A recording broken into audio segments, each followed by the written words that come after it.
Hello, welcome to our now second episode of the Old School Movie Club. This week we're going to be discussing The Godfather, but first I want to introduce you to my co-host Kevin Levine. Kevin, what's been going on this week? Hey, hope everyone's doing all right. There has been a lot of work for me, a lot of movie watching. I ended up seeing Okja on Netflix. I saw The Beguiled, which I briefly talked about last week. I saw a really crappy film called We Are the Flesh. I watched Baby Driver 2 more times. Watched The Godfather. Watched another film that we're going to talk about next week.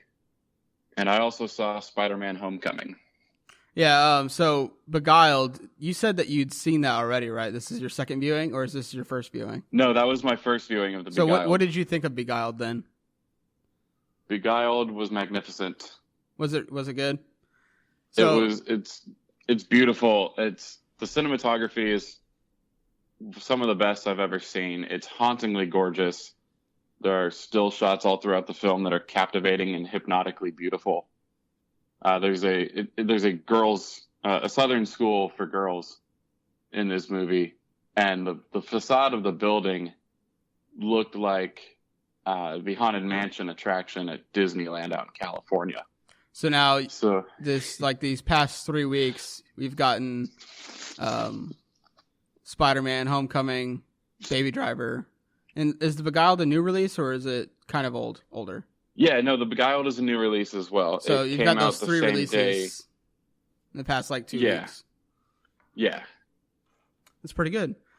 This week I haven't really watched anything other than The Godfather. And we'll get into our discussion about The Godfather here in a second. But I saw some really, really bad cable movies. I caught the ending of the Piranha. What a classic. Yeah, and not the Double D version, right? No, this is just the original. And that whole last scene with the guy from Back to the Future, the doctor, about those are just the babies, that was just priceless. It made me laugh for a good solid 5 minutes. But anyways, you saw Spider-Man Homecoming yesterday, and I wanted to know your thoughts about it. So I need to start off by saying that Spider-Man has been my favorite superhero for a long time. And Spider-Man was like one of those, when superhero movies first started getting big, Spider-Man was like one of the first. With the original iteration with Tobey Maguire. And like when we were younger kids, you and I are the same age. Yeah. There was this holy trinity of superheroes that was Batman, Superman, and Spider-Man. And Superman really hadn't had a good movie in our era yet. Batman had a few. I still don't think he has either. Yeah, Batman had a few good movies. I mean, the movies from like the 90s were, some say that like some of them were good, some of them were just kind of missed a little bit. But Spider-Man really, that was like the Tobey Maguire Spider-Man kind of started this whole thing of Spider-Man, and it was probably the most successful of the 3 until The Dark Knight came out, probably.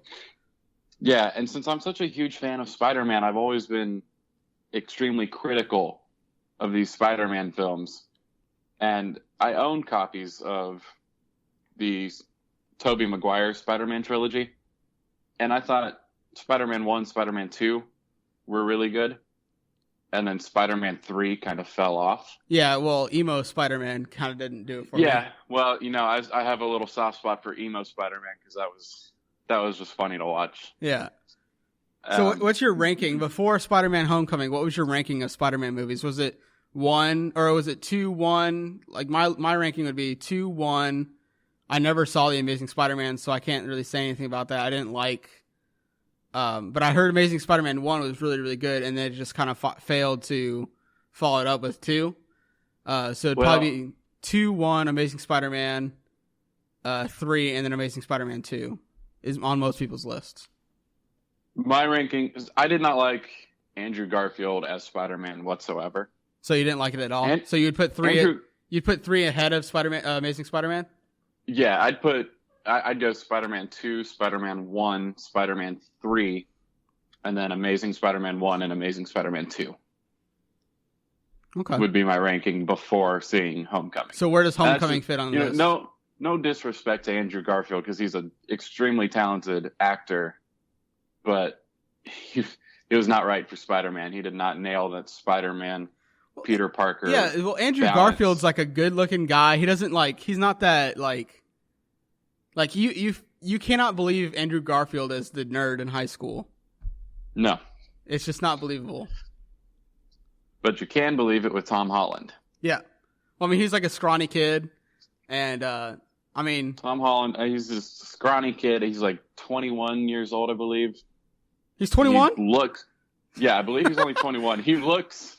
I thought he was like 15. No, he looks 15 or 16, which is why he was perfect for this. He was able to pull off that high school student coming of age kind of vibe that Spider-Man really needs. Yeah, and not necessarily Spider-Man. He plays Peter Parker better than anyone that I've seen. And then his version of Spider-Man is incredibly comedic, but in a good way. And we all saw that. We got a taste of that in Civil War a couple years ago. Yeah, that was last year. Yeah, I thought Tom Holland in Civil War was really, really good, and it made me really, really excited for this Spider-Man movie. So what's great with Homecoming is, now I'll go ahead and say I gave Homecoming a 4.5 out of 5. It is my new favorite Spider-Man film. Wasn't hard for me to do because I like I said, the Tobey Maguire Spider-Man trilogy was good, but not great, in my opinion. Yeah, well, Homecoming, I mean, we've hit a new renaissance of superhero movies, and anything that came before, Iron Man, is kind of not on it's not on the same scope or scale as all the superhero movies that come out now. Everything has way more thought put into it. Back when the Tobey Maguire series came out, superhero movies weren't.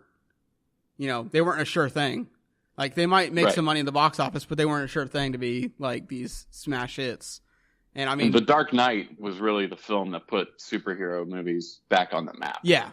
I mean, yeah, especially, but it's a different tone with Marvel DC. So yeah. And what's so great about Homecoming is that this is in the Marvel Cinematic Universe.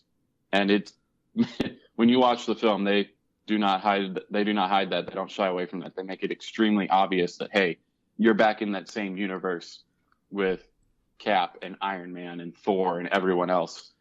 It ties in to the airport scene from Civil War where we first get introduced to Spider-Man. It gets tied back to the battle for New York in the first Avengers film.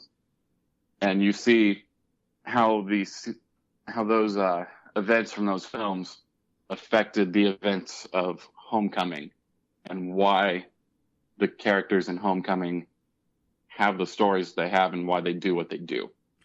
Now, I heard from other sources, other reviews, that Michael Keaton kind of hit this one out of the park as the villain in this movie. And yeah, screw everyone who says Marvel has a villain problem.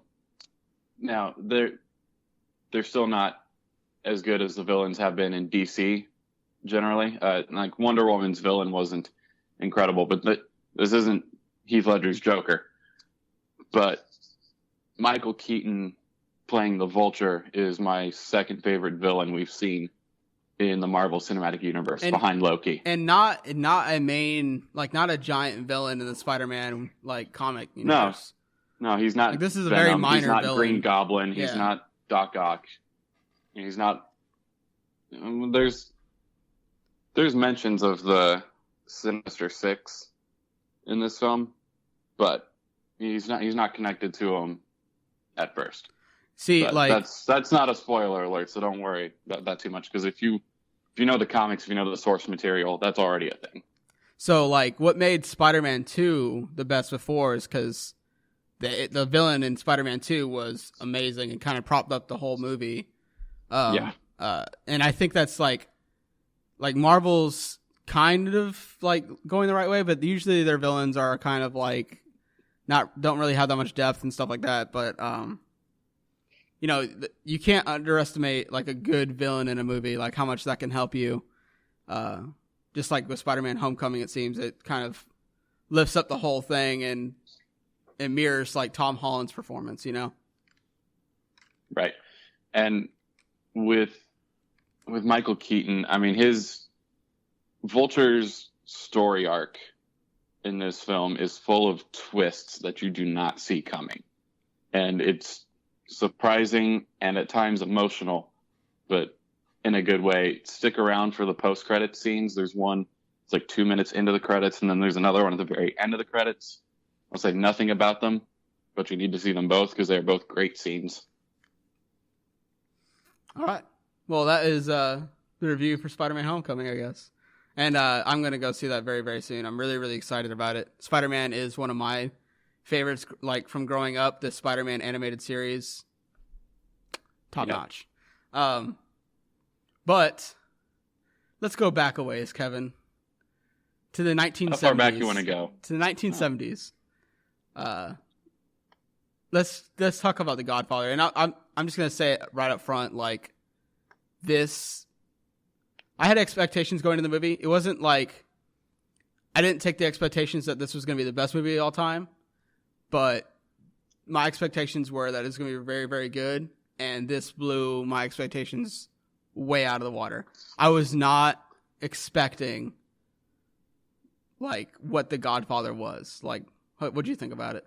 Yeah, no. So for me, I wasn't worried about whether or not it would be a great film because I knew I would love it, and just the first 5 minutes of the film, like I was extremely enthralled and captivated, and I couldn't look away. And the one thing I was worried about was the 3-hour runtime because I have a huge problem sitting still for that long. And it flies. That 3-hour runtime flies by. There's not a whole lot of action. It's just the dialogue and the conversations in this film are just captivating. And you stick with the film and you can't look away, and you're escaped into the world of The Godfather for 3 hours, and it goes by in the blink of an eye. Yeah, and like just like the flying by and kind of like there's not really much action, but for instance, like the first 15 minutes of this film is spent at a wedding, and it's literally just setting things up. But you're on the edge of your seat immediately when Vito starts talking. I'm also going to say I'm glad I watched it with subtitles, or I would not have understood what Vito was saying. Yeah, throughout most of the film. There were times where I could figure out what he was saying, and I was like, maybe I don't need subtitles. I got better at Vito's speech as it went on. But like that. Every single time he opened his mouth and said a line, like, you're just instantly captured.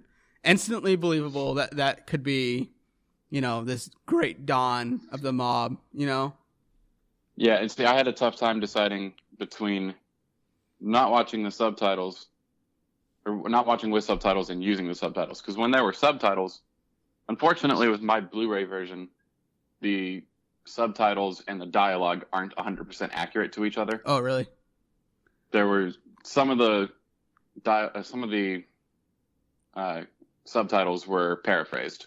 So it had the same meaning, but it wasn't the exact same word for word. See, I just did turn subtitles off. Yeah. And when I was reading those subtitles, it took away a little bit from the experience of watching the film because I was spending, not a lot of time, but I was spending a good amount of time reading the subtitles instead of looking at the film. But then, on the other hand, when I turned off the subtitles, when Vito was in a scene, I couldn't understand what he was saying, a good 30 to 50% of the time. But then at the same time, I was able to appreciate the full beauty of the film. Yeah, and it is like movie making is an art form, and it comes extremely true in this movie. I mean, just down to even the lighting is we both wrote reviews for this, and I kind of went over this quickly in my review. Like, even the lighting, every scene, the lighting is perfect in The Godfather to set the mood. Everything is kind of dark and drab, and there's no... When there's happy moments, there is, color that comes in, but it's instantly followed up by, these dark and gritty scenes, and the lighting and stuff that like completely conveys the tone of the movie, and it just helps further the experience. And the performances in this movie are just from top to bottom. There's a few performances that I don't like with Michael's younger sister. Those are kind of with Connie. Yeah, those performances maybe not so much, but that's a very, very small character. Right. And very, very dramatic in a lot of scenes, like maybe a little too dramatic. But those, from top to bottom, the performances are top notch. What do you think about those? There wasn't a single performance in this film that I did not like. Marlon Brando as Vito Corleone is incredible, and Al Pacino as Michael are the two standouts in the film for me. Which is why, although, listen, if you agree with me on this, do you believe that Al Pacino had more screen time than Marlon Brando? I do, but I think that it's set up in a way where Marlon Brando is the lead actor for the first act and halfway through the second. And then Michael, or Al Pacino, takes over as the lead, just like much like in the story, from the middle of the movie on to the end. And it's like this whole like journey, which I think is done perfectly, and they both lead and support each other equally, and it's a very, very good balancing act that they do there, and it's completely believable. Every single scene that both of those characters are in, you will 100% believe what is going on and the weight of every single scene that is happening. Yeah. And the reason I bring that up is because looking back at the Academy Awards from 1973, Marlon Brando won Best Actor, which I'm okay with. See, that needs to be a shared award at that point, because this whole ensemble needs an award. Yeah, but this film had 3 nominees in the same category in Best Supporting Actor. And you had James Caan, Robert Duvall, and Al Pacino all nominated for the same award, which, no disrespect to James Caan and Robert Duvall, because they deserve those nominations, but they cannot be put on the same level in this film as Al Pacino. Yeah, I would say that Al Pacino I personally think should have also been nominated for a lead. Yeah, I agree with you. I think that James Caan's performance as Michael's older brother, it's not the weight and depth and stuff as Al Pacino's role, but it's exactly what the movie needed. That cockier older brother that kind of flies by the seat of his pants and kind of is, thinks that he knows everything, and then ultimately, what happens in the movie. Yeah, and then same thing for Robert Duvall playing Tom Hagen, and he was the perfect kind of associate consigliere. Yeah. However you want to pronounce that word. He's the perfect kind of associate / sidekick to the dons of this film. Yeah. Yeah, I mean, The Godfather was nominated for 10 Academy Awards and it only won 3. Which is hard to believe, because we all nowadays kind of, as a whole general audience, believe that The Godfather, or either that one or The Godfather Part 2, are the best film of all time. I like seeing this. I cannot wait for The Godfather Part 2. But right now, what did you think about? This is kind of like a spoiler zone. Like, we can talk about spoilers here, because the film's been out 45 years. Yeah. If you haven't seen it yet, go back by now. Go back, see it. This is our recommendation. We love the movie, but Yeah. Granted, it took us 45 years to see the movie. We're only 25, so 20 years of that we're off the hook for. But I think you can't avoid spoilers at this point. Yeah, I think that the story of Michael Corleone, I don't know if I've ever seen that level of journey before. Because he goes, like, from the start of the movie in that wedding scene where he is, he's very, very ashamed, almost ashamed of what his family does. He doesn't want to tell his girlfriend, that, he gave him an offer he couldn't refuse, Right. He threatened to murder this person.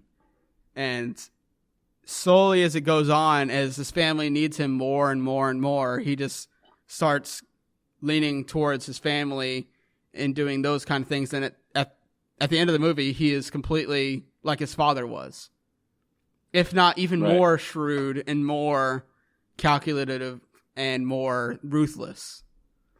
Right. And those are, maybe not in such an extreme circumstance or situation as the Godfather, with being a big crime family, but it just shows that the family theme is real. Even today, children tend to fall into the same lines as their parents.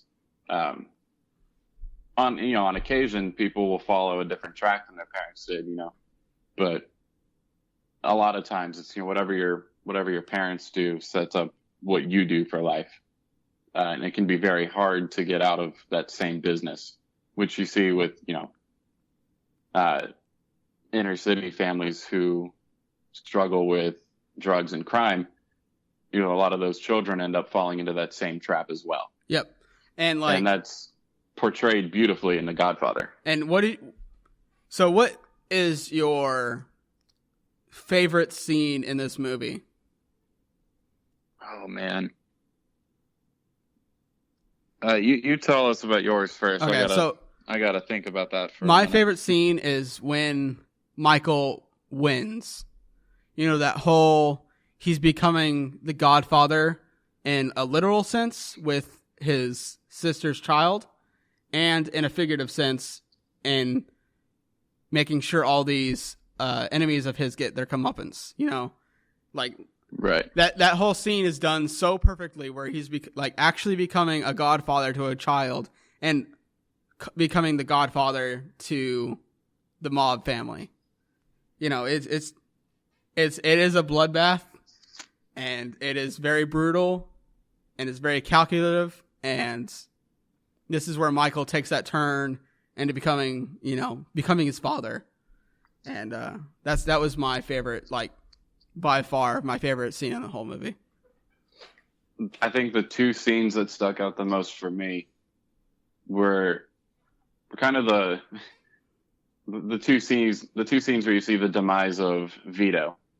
The first one that stuck out for me was when they were going to that little street side market, and you're with Vito and Michael, and then Vito gets shot, and you see how Michael reacts, and you start to see Michael make that turn into sticking with family rather than going his own way like he had been. Yeah. And then the other scene is towards the end of the movie where, spoiler alert, Vito dies. But it's beautiful to see him just running around that little garden in their backyard with the child. And there's no dialogue there. It's just it's like the most peaceful scene in the movie, and still the most tragic, one of the most tragic scenes as well. Right, because the little kid did not have his first thought when he saw Vito laying down. Oh, he's just playing. Wasn't Vito's dead. He was just like, Grandpa's taking a nap or whatever. And it's just it's tragic, and it's extremely heartfelt because nobody in the family got to see it happen. No. And as soon as that scene is over, you just cut into a scene with all of them arriving at the funeral. Yeah. What was this might be even a little harder. What do you think the movie could have left out? I'm not going to say what was your least favorite scene, because it's kind of hard to see a really, really bad scene in this movie. I think I have a clear thing. I think they could have cut Michael's time in Italy down a little bit. Just a little bit. A lot of that stuff might have been unnecessary, but it does add a lot of weight to what happens to his wife there at the end there too. Yeah, I don't think it was same with you. I don't think it was necessary for that time where he's out of the country to be quite as long as it was.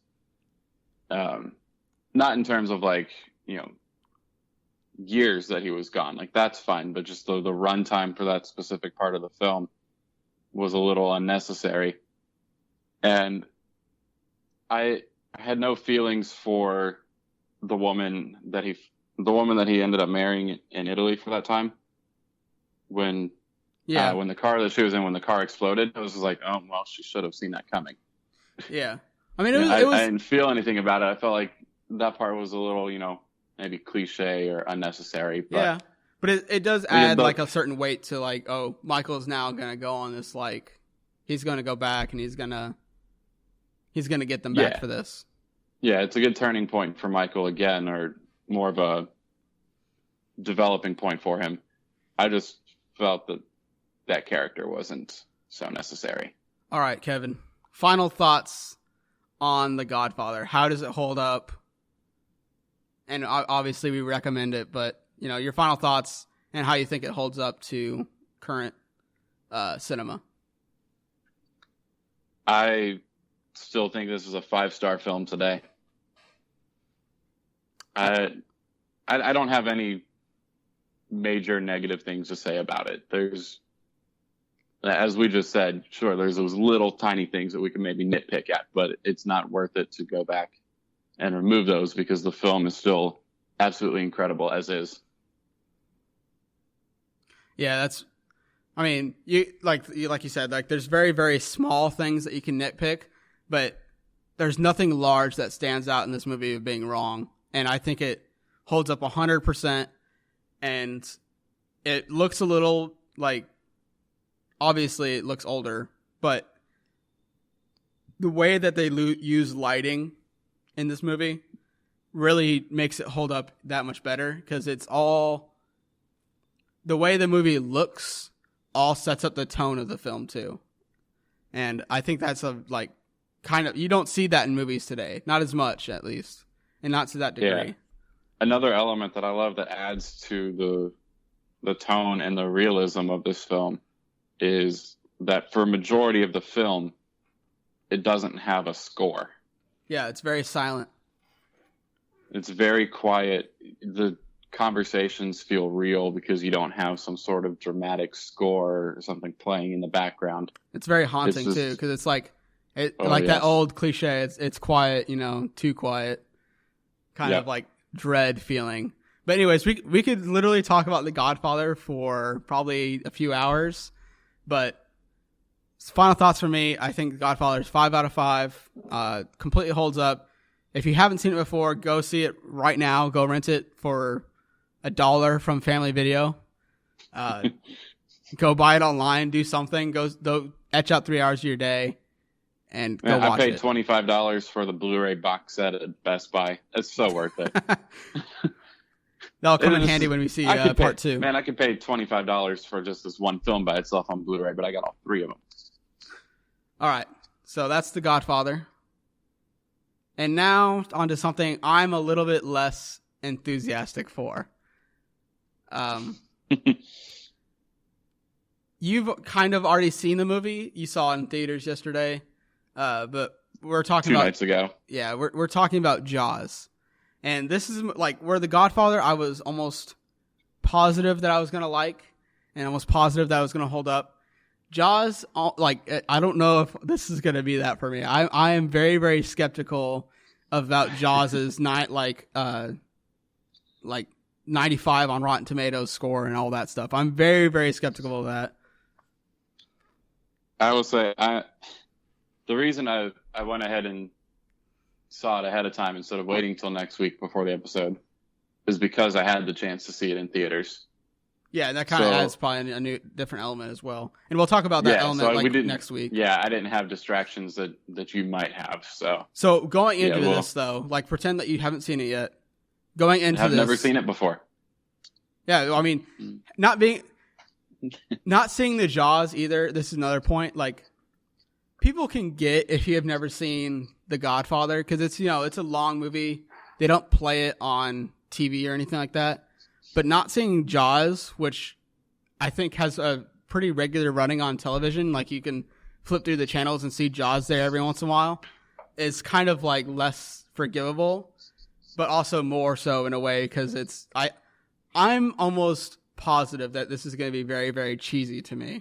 Like I don't know. I just have that feeling. But pretend that you didn't see it 2 days ago, and like, what do you feel like? How did you feel going into that? So earlier in the month, or not this month, sometime in the past month or two, I saw both The Shallows, which is a shark movie that came out last year, and 47 Meters Down, which is a shark movie that came out this year. And after having seen both of those, 47 Meters Down was okay, and The Shallows was really good. But all these reviews that I had seen were comparing them to Jaws, and I hadn't seen Jaws yet, so I couldn't draw those comparisons. But everyone was still saying none of these, even with the modern day effects and technology that we have in 2017 and 2016, still don't make a film that stands up to the greatness of Jaws. And Jaws came out in 1975. Yeah, this is like right around the same age as The Godfather. And so I was extremely excited going into it. Where do you stand? I think we should have this discussion going into Jaws. Where do you stand on practical effects versus CGI? Personally, CGI impresses me more visually just because it looks better. But if you want to really impress me on like the technical filmmaking aspects, if you can pull off an effect in a practical manner rather than using technology and CGI to make that effect, then I'm all for it. Yeah, because it might look cheesy, and that can be the case with some things in Jaws, but it's still impressive to think about the amount of work that was put into it and the fact that they purposefully did not use technology that was available, and they still made a film as terrifying as it could be. Yeah, and like I said, I don't really know how. I know like the story of Jaws. I know like how it's gonna go, I think, and I'm really curious to see if like the practical effects of Jaws, which everyone kind of like, a lot of people tout the practical effects of Jaws. Like it's, I wonder if it's gonna, make me believe like what's going on. Like I think the pinnacle of practical effects back in the day was, the original Star Wars. Like no one had ever seen that before. And those effects were all practical. The puppets, the space scenes and all that stuff. That was very, very like ahead of its time. And I'm wondering to see, obviously you're not going to have the same level of like scope and. No, Jaws is not as massive a film as the original Star Wars film. Yeah, obviously you're not going to have the same. Means. You're not going to have the same scope, but I wonder if it's going to make me like believe it. Like that's why I'm skeptical of going into it. Am I going to believe a plastic shark going through the water? I was skeptical about that too, but it works. It does. Okay. So early reviews, Kevin, it works. Yeah. Anyway, so Jaws is our film. Go out, go rent it, go see it. Also, if you have any comments about what we should watch next after we review Jaws next week, leave it on our Twitter, at OldSkoolMovieSK, and leave it in the comments of this video on YouTube or in Spreaker. Tell us what you think. Tell us what you think we should be watching. Refer to classic movies. And if we've seen it before, we just won't watch it. But if we haven't seen it before, it's a very good chance that we will watch it if you recommend it for us. Yeah. Kevin, final thoughts on today's show. Go see The Godfather. Go see Spider-Man Homecoming. Go see The Beguiled, Baby Driver. All these incredible films. Looking forward to what's coming out next week. We've got War for the Planet of the Apes coming out in theaters next week. So I'll be marathoning the Planet of the Apes trilogy to get ready for that. And then we'll talk about some Jaws in depth next week. And where can they find you? You can find me on Twitter at KevWatchedAFilm and on Letterboxd at KevWatchesFilms. And you can find me at Facebook.com/Shawn Patterson. And also, I'm kind of like, me and Kevin are splitting the Old School Movie SK Twitter handle. So you can find me at OldSkoolMovieSK. And Kevin, go watch movies. You're also on Letterboxd now. Oh, yeah, I'm on. Wait. Don't go watch movies yet. I'm on Letterboxd. Letterboxd/PatPat. It's my nickname. Don't think too much of it. That was my nickname in high school and stuff. Just yes, it was. Letterboxd.com/PatPat. Kevin, go watch movies. Yep, go watch movies.